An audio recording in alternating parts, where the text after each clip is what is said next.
Il-Grupp Parlamentari Laburista qabel mal-prinċipji ewlenin tal-abbozz ta' liġi li jkun hemm divorzju no fault. Jiġifieri li l-elementi meħtieġa biex wieħed jieħu d-divorzju jibqgħu l-istess.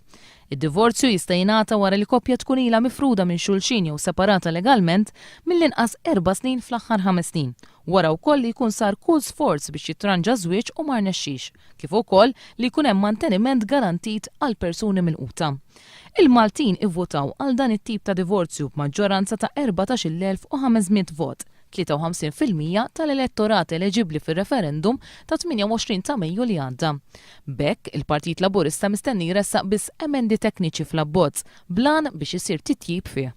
Bħalissa liġi qed tiġi diskussa fil-Parlament fl-istadju tat-tieni qari, b'diskussjoni ġenerali dwar l-għanijiet tal-abbozz. Nhar l-Erbgħa li ġej ser jittieħed il-vot dwar dan l-abbozz. Wara jibda jiġi diskuss fi stadju ta' kumitat fejn l-abbozz jiġi mifli biċċa u jsiru emendi mresqa mill-membri parlamentari. Il-vot dwar dawn l-emendi jittieħed fil-25 ta' Lulju li ġej, qabel mal-Parlament jaġġorna għal vaganzi tas-sajf.